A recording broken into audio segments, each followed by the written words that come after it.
It's another beautiful morning. I'm a little bit out of breath this morning because I kind of woke up after yesterday's very extra long walk that was not planned. But I mean, the more exercise I get the day before, the better I sleep. So I did actually legit pass out last night, which is quite good. So this morning I've been reorganising the room. That is my brother's stuff. Because the room that we're going to shunt him into is not ready yet. But I've moved it against the far big window thing, so it's no longer blocking the light of the window behind me. So essentially that's all his gear on that end of the room. And then this is mostly my gear on this end of the room, with the exception of the boxes in the corner, because that is a spider corner, and I decided, well, you know what, Kyle don't care, so his boxes, spider corner. And then my mum came in and killed more for me anyway, so I was like, oh, thanks. Yes, so this morning, the lovely guys outside, and I don't want to get them in the video, so I'm just going to check that they're not there. They might still be there. Oh no, they're not. I don't know if you see, that's the sheds down there. So they're the ones with asbestos in the roofs. So the guys are actually removing that today for us, which is really, really nice of them. And I wish them the best luck in the world. But they've also promised to look after the house for us so that we can bugger off and go and finally register at the GP. Oh, that's what I was doing. I was getting my passport thing. Because this is what you need. Like, you're registering at a new, GP. In the UK anyway.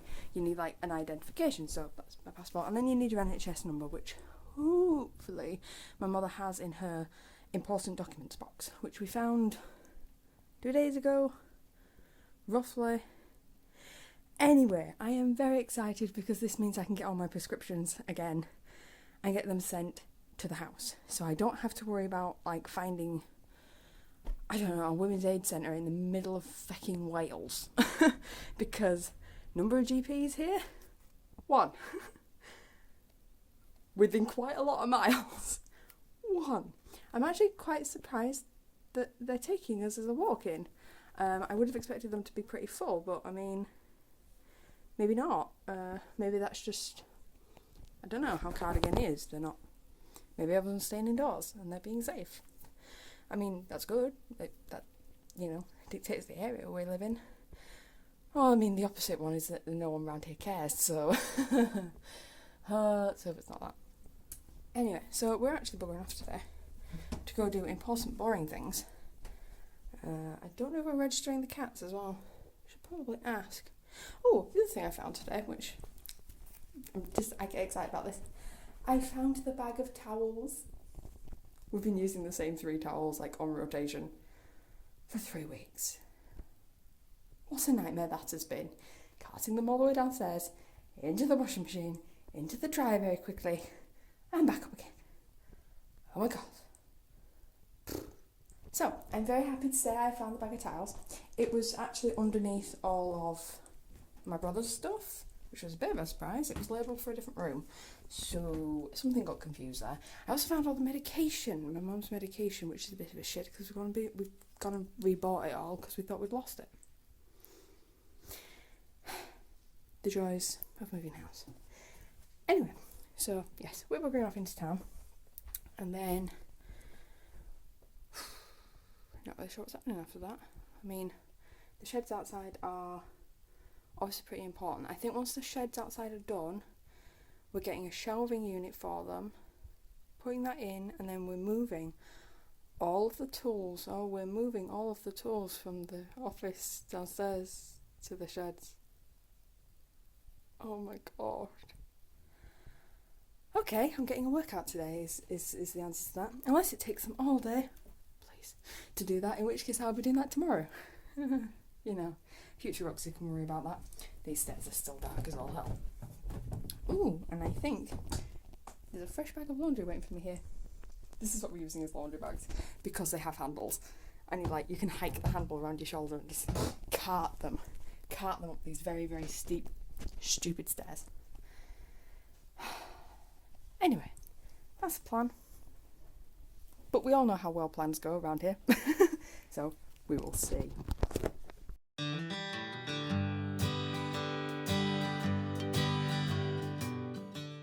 Okay, so we've had an absolute ton of deliveries But I need to go back to what we're doing before. So the guy who's was going to quote us for the underfloor heating came around. He gives the bottom line. Basically, he only does water underfloor heating because electric in this house is just not doable. He said you'd be paying like £5 grand or something like that. He said it would be a ridiculous amount of money to try and heat this whole house off electrics. So we're having a combi boiler, which is going to be electric and oil, because he was also surprised that we had gas. Like everyone said around here, gas is the most expensive. He didn't understand it. It's dangerous. So, switching to oil. We're not doing the underfloor because it doesn't make sense to. Instead, we're having a complete redo of the radiators in the house and the pipework. Amazingly, that's actually cheaper because it means we don't have to dig the floor out and we don't have to relay a load of concrete on top of the floor.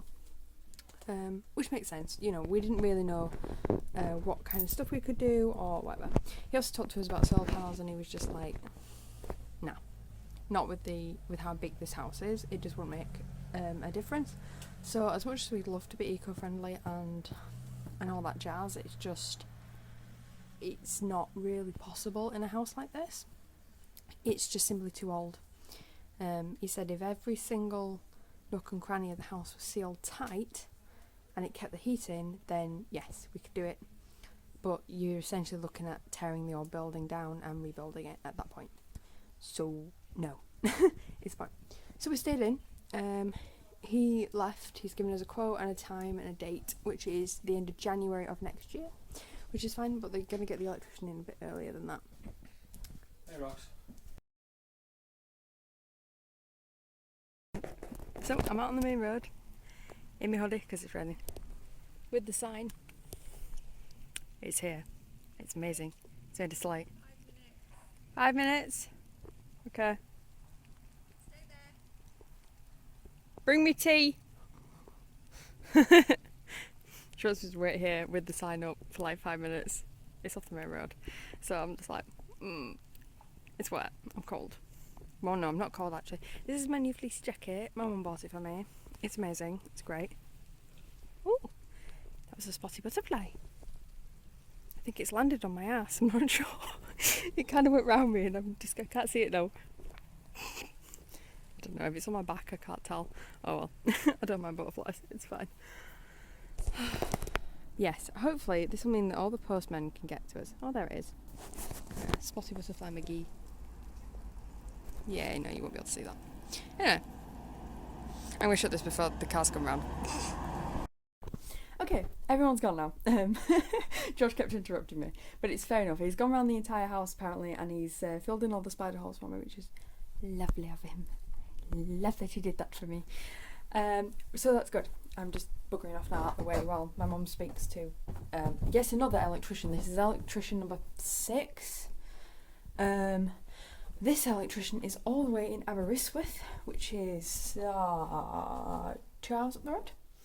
But he's with the guy that's doing the new boiler or new combi boiler for us. It's part of their team, and apparently they like do bulk jobs in areas, and they will be coming to our area in January. So they're just going to do big bulk work. But we're going to see if we can get the electrician down a little bit earlier because, hello, it's still not got a kitchen. Yes, we've got some more things to think about now, because if we're not doing underfloor heating, that changes the plan for the kitchen and the living room quite drastically. Now, the living room I'm not going to touch because we do have the fireplace that's being uncovered, and that means mess. So I don't want to redo the floor, I don't want to redo anything in there till that's sorted. But it kind of opens the kitchen up a little bit, because that means we're no longer waiting. So basically, as soon as these units are in the kitchen, we can rip that floor up. George Senior said something about getting like self-leveling tiles or something like that, or self-leveling flooring, because the floor at the moment sort of does that. It's not flat basically, which is a bit of a, it's why they've put the wood on, but you can see where certain balls of wood have sunk and which ones have risen, and it's a poor job basically. I don't like the flooring in there. I don't know what Mum wants to do for the flooring in there, but if we're not doing underfloor heating, then it kind of pulls into question the slate tiles, whether we do that or not. Sorry, my cat's here. Meow. Meow. That's Maple. You see him in my videos all the time. This is Winger. Winger cat. Attention whore. There we go. Yes. So I need to have a conversation with my mum about what we want doing in the kitchen. It's not a rush job, but potentially now that could be the next room we do. I just need to see when this electrician's going to come in to essentially wire the units. The thing is, if we get the kitchen done, we can also ring up the antique centres that are currently holding furniture for us and ask them to bring the next shipment of stuff, which is the Welsh dresser, the island, the sink can come, it steamrolls a lot of stuff that I was thinking wasn't going to get here until like November, December time. So I think that's the thought process for morning Roxie, not current Roxie. We've picked out a place with a sign. I saw you guys saw me standing there in the rain. But Mum wants a concrete base, and George Jr. basically said he can actually raise the sign so it's a little bit higher, so it's more on the eye line of drivers. Because we are a blind bridge, a blind bridge house. Yeah. If you're coming at us from Cardigan, we're invisible. You just cannot see us unless you know we're there. You drive right past and you've been none the wiser, which has been a nightmare for everybody coming from Cardigan. That's where all the deliveries come from. If you're coming from Newcastle Emlyn, on the other hand, you'll see us because you're coming down from the top of the bridge, like the top of the hill on the opposite side of the bridge. So it's as you turn the corner, we're like the drop below, and you see the cottage. It's lovely. Not many deliveries come from that direction because Newcastle Emlyn doesn't really service this area. We got very lucky with the antiques departments that they don't mind doing an extra drive for stuff. So we've got huge chests of drawers, the armoire's coming, the chest is coming. We have 2 chests coming. I have a carpenter's chest, which is for my some of my painting equipment, my art gear and stuff. It was originally going to be for my makeup stuff, but then I saw the armoire and I'm like, I'm having that for my makeup and stuff. So that can come.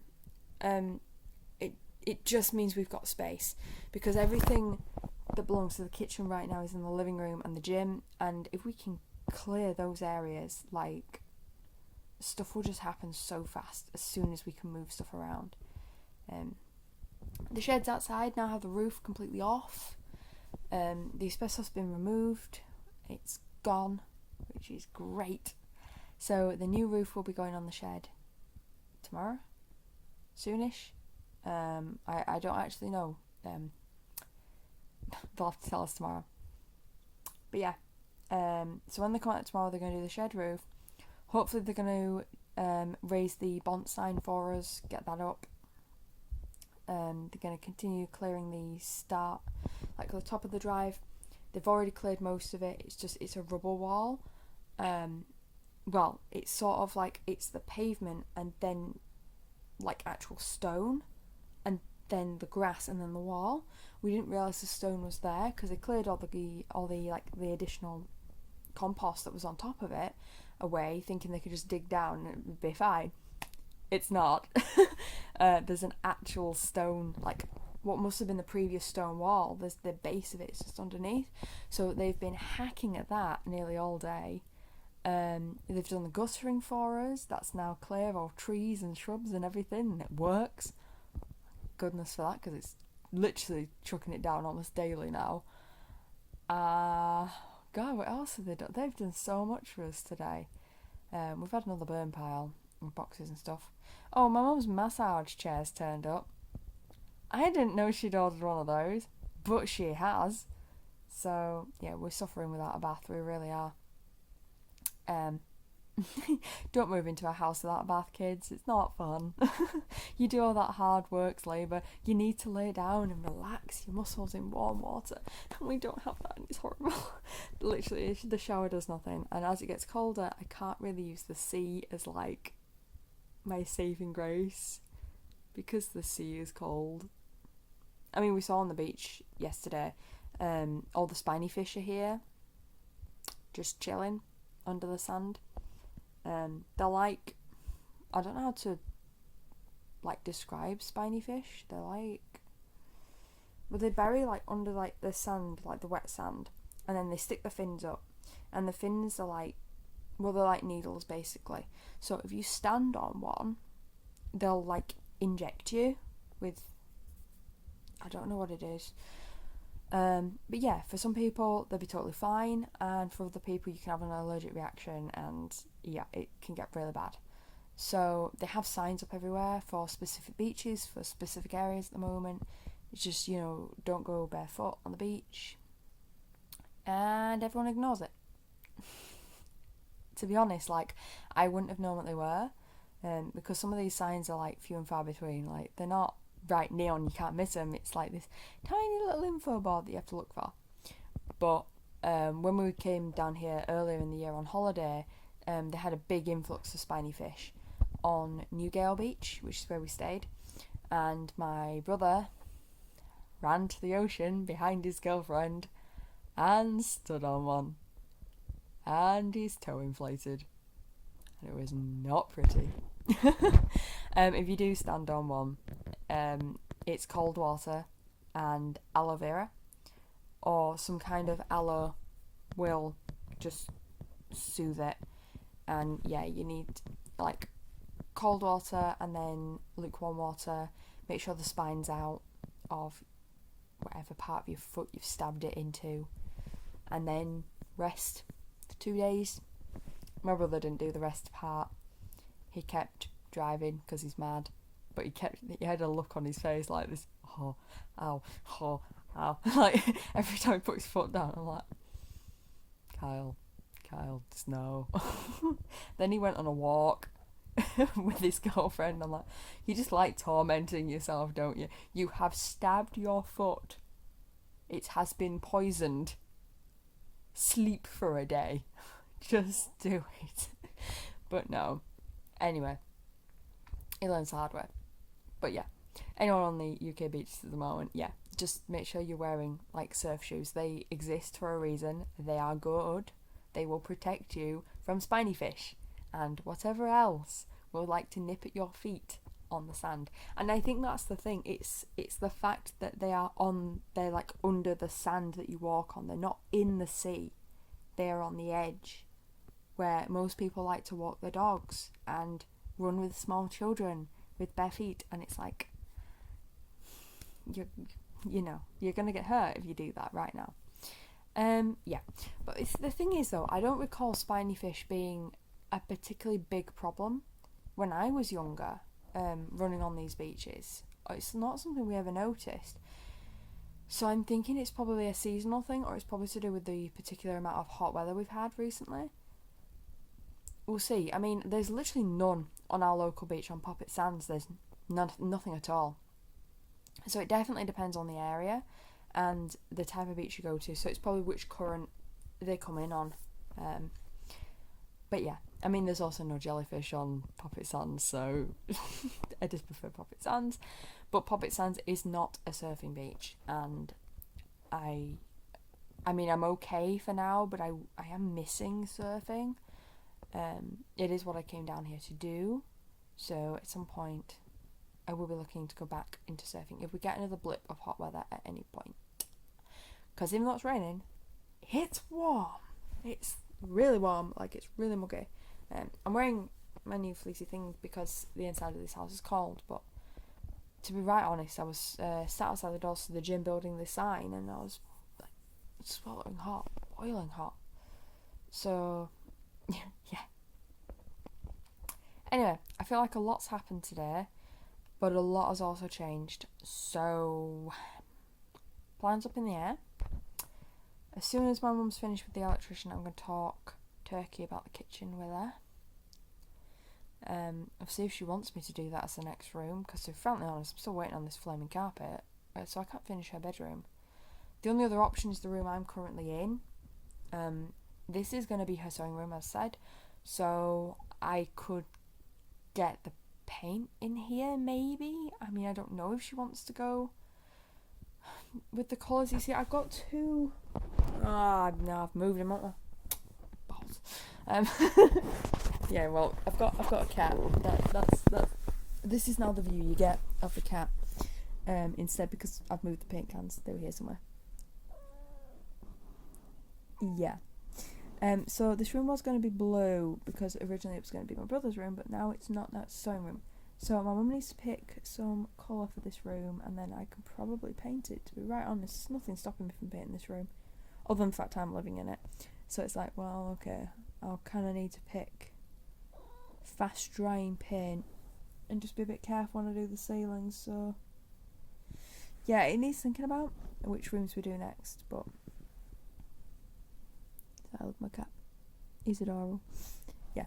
Anyway, this is like how the major thinking process happens. And then my mum comes into my room at like 1 in the morning and she's like, Rox, I can't sleep, I need to discuss this with you. She did that last night and I was like, Mom, I'm asleep, leave me alone. And then she popped into my room this morning at like 7 a.m. and I was like, no, I'm not awake for another 4 hours, feck off. I do it all the time at the moment. Especially if we've had like a really like hard-working day. I think today's been hard-working, hasn't it, Mal? Yeah. He's going to go, like, run outside all night because he slept all day. And then he had a bit of a shock because the guy who was doing the radiators had to come into each room to measure the radiator, and he was sleeping next to the radiator, and he was just like, there's a new person in my space. Oh, no. Evil new person. Like, totally evil new person. Yeah. I'm going to leave him alone now because otherwise he's going to bug me for, like, hours in the middle of the night and be like, you didn't let me sleep now, so I'm not going to let you sleep later. Because that's how cats work. They're evil little twits. But very, very cute. Very cute. Anyway. Yeah. I think that's all for today. We'll see how tomorrow goes. All plans. Oh, and the string turned up. That requires non-wet weather. Yeah, we'll see.